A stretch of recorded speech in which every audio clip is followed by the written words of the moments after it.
Welcome back to another episode of MSU Tonight, your go-to show for everything happening at Murray State University. Join us as we dive into this week's episode, starting now.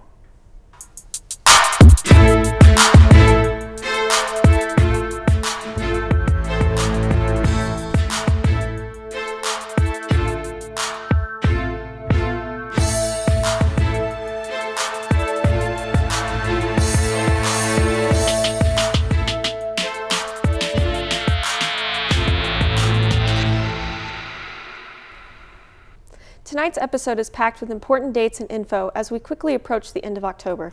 That's right, it has absolutely flown by. Also tonight, we'll be looking at updates on the latest sports games and have an interview with the art department. But right now, it's time for Hot Topics. The Murray State Theater Department has been busy working on their next production. Madison Miller tells us more. Steel Magnolias is taking the stage at Murray State University and is in its final stages of preparation. This is Steel Magnolias. It's a play that was written in 1988 and first produced in 1989. The play follows a group of small-town Southern women and tells a powerful story of friendship and resilience. Rita explains that the characters in the play remind her of the women in her own life. I love every woman in the show. They represent real people, people that I've known. I have a group of friends that we've been together for over 50 years, and I can point to every character in this and identify that person with one of my friends. Most of the cast are in their early 20s, which means they need a bit more transformation to get into character. Head of costuming, Heidi Ortega, shares how they make that transformation possible. For costumes with character is to help the actors really embody that character. And since most of our actors are college-age students, they understandably don't know what it's like to be a 60 or 50-year-old woman.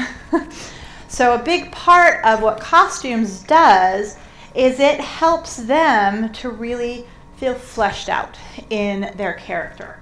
Part of that is done through wigs for this production and style choices. Most of the girls who are playing these characters are not wearing clothes that they would wear.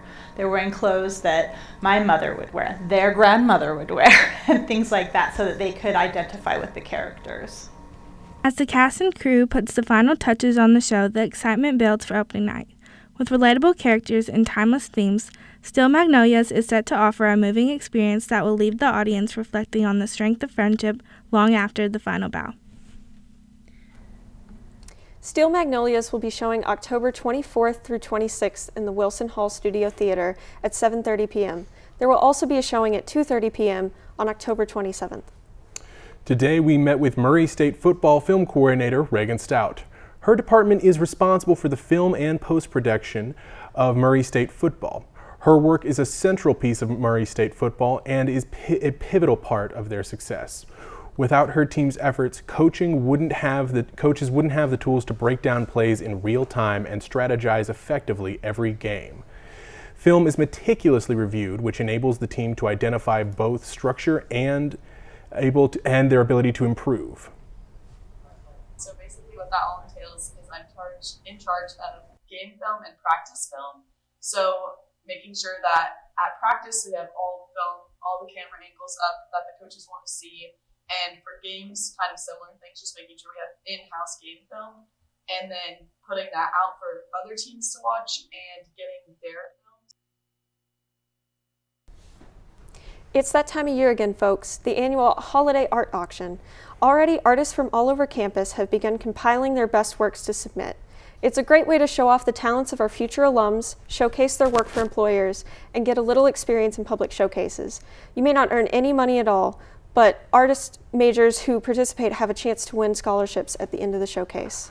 All form of media is accepted and must be submitted to the 6th floor of the Fine Arts Building between 9 and 3:30. Remember, you only have till Halloween to submit your work. And a word of warning, all works submitted will be judged by a jury before being entered. Not all donations will be accepted. The Murray State News just published their longest paper since 2013, with a 36-page newspaper highlighting everything from the faculty senate to racer sports. The hardworking team of journalism students at the Murray State News spent weeks putting together these stories and making sure the paper could put it out in time for a successful weekend for the Murray State News. It is also a new precedent for the news team. Godspell will be at the Lovett Auditorium this weekend at 7:30 p.m. on October 25th and October 26th. The music department's version of this 1970s production moves through the Gospels and reflects on what community means in the past versus today. The rock opera is both philosophical and satirical, drawing on audience energy and participation, as well as the live band for the performance. It aims to be a unique experience that's both hilarious and moving. The music department will only be performing Godspell this Friday and Saturday at 7:30. And that's all the time we've got for Hot Topics. Coming up after the break, we've got the Stadium Lot crew covering athletics from the past week. And later, we'll have an interview with the members of the upcoming Monster Mash art sale. Stay tuned. Welcome back to MSU Tonight. You're now watching the Stadium Lot. So Joe, this weekend, homecoming football game against Illinois State. Murray State ended up losing, but it was a pretty good game. Tell me your thoughts. Man, it was a pretty good game. It was interesting. You know, we played a ranked team, homecoming. That's a whole recipe for disaster. And it turned out we had a pretty legitimate, chance. It was tight at the end. It was some controversy in the last few seconds. Seemed like there might have been some false hope, but it still was entertaining nonetheless. So I had a good time. I'm sure you had a good time. I'm sure the fans in state had a good time. Yeah, and one important thing to note about that game, Illinois State was ranked 23 in the FCS. So it was a ranked opponent, and Murray State did a really good job hanging in there with the Redbirds. They were playing really good offense finally. Jaden Johansson, the quarterback, he's starting to figure out his arm a little bit. He was connecting with his receivers a little bit more, doing a good job spreading the ball around. But I think the biggest issue for Murray State in these past few games, and especially last game, has been the defense. Too many arm tackles, not enough wrapping up. What are your thoughts on the Murray State defense? It's surprising that our defense hasn't been able to get any stops. I go to pretty much every practice, and I see that our defense is out there competing, playing hard, and they're actually showing our offense up most practices. Then we get out there on Saturdays and, sometimes our offense might struggle, but a lot of times our offense is doing what they can do. Our defense is not getting hardly any stops ever, especially the D-line, right in the middle. The trenches are just getting messed up every week, and they haven't figured it out. We're more than halfway through the season. It's just, what are they going to do, Right, and now being halfway through the season, only having one win, they want to beat the record of last year and the year prior, 2-9. And this year there was an extra game. There's going to be 12 total games instead of 11. But now the season moving forward for Murray State is only getting harder. North Dakota State this next weekend. Then they got South Dakota State. They still have Kentucky, another SEC school, later on in the season. So do you think it's still possible to at least match the 2-win season they had last year? I'll be completely honest with you. The most possible wins we had are behind us now. I don't really see us getting another win. We play. We got North Dakota, South Dakota, then we got UK, we got another school that starts with Missouri State. Missouri State. Missouri State, to me, is our last possible win for the season. I just, honestly, being realistic, we didn't beat Butler. We didn't beat Illinois State over the weekend, and then we had another loss that we should have won earlier this season. Those are teams that were beatable that we should have won, that we didn't win. And instead of being, at 500, we had one win. Well, the biggest mistake for the Racers was losing to Indiana State. That was really their last chance to get a win, and a last-second drive in the final minute from the Sycamores ended up taking that game away. And now moving forward, it really only is going to get harder. Missouri State, you said you think the Racers have a chance there. Missouri State beat Illinois State 41-10. Yeah. They are a good team. They're going to be an FBS team next year. They're moving up. So, yeah, the rest of their season is incredibly strong. Now, moving over to volleyball, Murray State Racers lost their first home game this weekend on Saturday night to Valparaiso. They lost 3-1. They took the first set, though, which was great because, as you know, They have not won the first set at home in the last 3 home games, and so that was really big for them. They just came off of back-to-back reverse sweep wins, Belmont, Evansville, and Valparaiso, good team, came in and gave them some work. So what do you think about that? Like you said, you know, we haven't won the first set at home in a while. I think they were riding high on that, thinking that they had momentum, you know, just trying to live off of that, and it just didn't last long. Valpo bounced back, won the next 3 sets consecutively, and just took control of our races. You know, hopefully they'll bounce back the next game, but just don't let things, you know, get your high. You know, don't let things take control. You know, just play smooth, do your thing. You know, hopefully things will work out better. Yeah, and Murray State has all the weapons to do it. Ella Vogel has been so good all year long. She has the most kills on the team, the most points. Bailey Demir with an incredible over 660 assists on the season. That's such a crazy number. Even comparing those assist numbers to the top setters on other teams. Yeah. For Belmont, their top setter had 420 kills. For Valparaiso, their top setter had 460 kills. Or 460 assists. That's just such an incredible number for Bailey Demir. Just such a talented team, and I do look forward to them starting to win more in the future. That's their only home loss so far. Right now, they're in the middle of the MVC conference standings. Valparaiso is working their way up, and I think it's really only up for here for Murray State volleyball. Definitely. Yep, so that is all the time we have for the stadium lot tonight. Thanks for hanging out with us. We will get right back to MSU tonight after this. Welcome back. We're joined here by Professor Nicole Hand and Lee Bezertney. They're part of the upcoming Monster Mash sale. So I was wondering if you all could talk to me a little bit about what this upcoming sale will essentially be. Sure. So the Monster Mash is kind of a all-department art festival. So we invite, printmaking organizes it, but this year we're going to have art education, graphic design, ceramics, painting, drawing, photography, and each area will have its own booth or table where they'll be selling handmade merchandise that was created and designed by the students. Okay. So how could students who might possibly be interested in, who might be in the art field, who might be interested in joining, what steps could they go through to have their art featured in a booth? Right.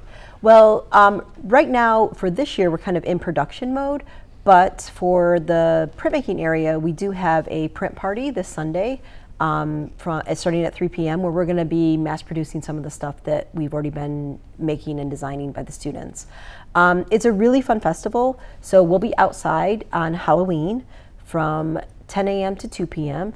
All the tables will be set up, and all the money that's raised goes for student club and organizations, and the students then use it to travel to conferences to bolster their research, or we bring in visiting artists with the money. Any student in any of the art classes can automatically participate or get involved in things like the clay club or the print club or graphic design club, and they're all working on their products right now.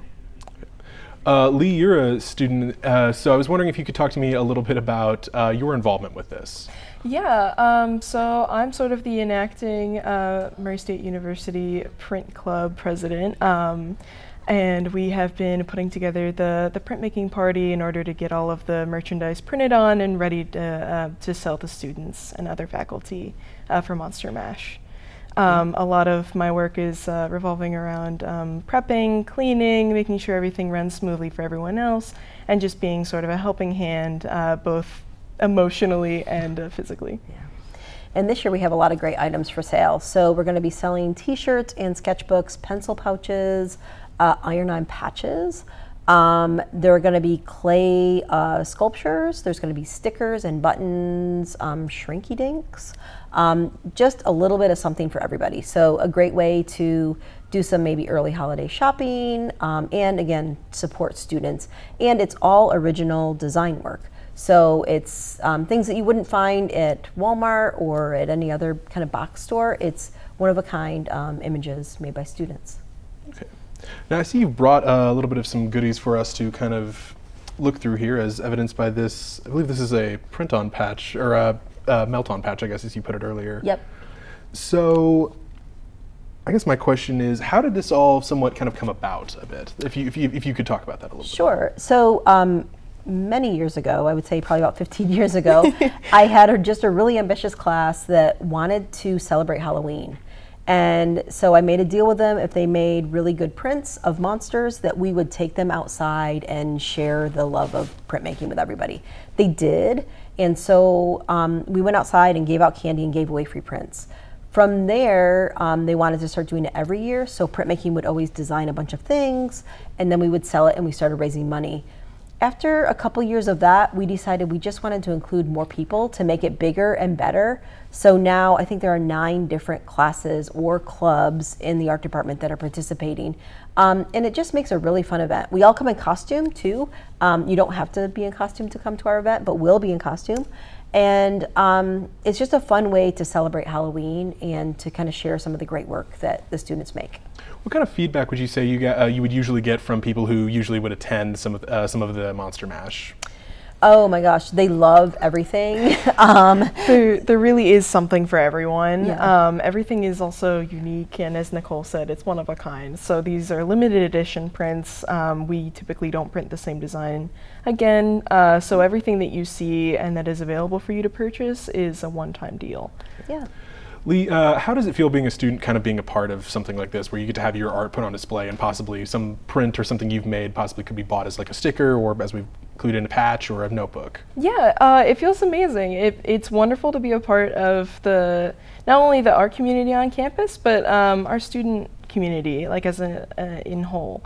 I feel like this is one of our events that really invites a lot of non-art majors and other people who typically don't interact with the art department to start getting involved. And it also creates a higher sense of accomplishment, seeing something that you've designed or put a lot of time and thought into on something that someone looked at and thought, wow, I really like this, and they bought it, and maybe you see someone wearing your shirt. I've seen people wearing shirts that I've designed before, and bags and all sorts of things, so it really gives you a sense of what you can be doing with your art career within your community individually or on a higher level once you graduate. And from a teaching perspective too, I talk to my students a lot about how they could then do this when they graduate and how they could sell their work at fairs. So we talk a lot about what is our cost for the blank t-shirts we buy, what is our labor to make the designs, to actually make the shirts, and then what's our price point? What are we gonna sell them for? So the students start to understand how they might be able to run a small booth or a small business doing the same thing but with their own work. So it's also kind of an experiential teaching moment as well too, so the students have that experience. Okay, thank you so much for joining us tonight. I know I'll definitely be there on Halloween to buy some stuff. Awesome. Thank you. Really appreciate Thanks for having us. We'll really appreciate y'all coming out. Stay tuned after this. That's a wrap for this episode of MSU Tonight. Thank you for joining us, and we hope you enjoyed the show. Be sure to check us out at youtube.com/MSU Tonight, and tune in next week, and have a good night, everybody.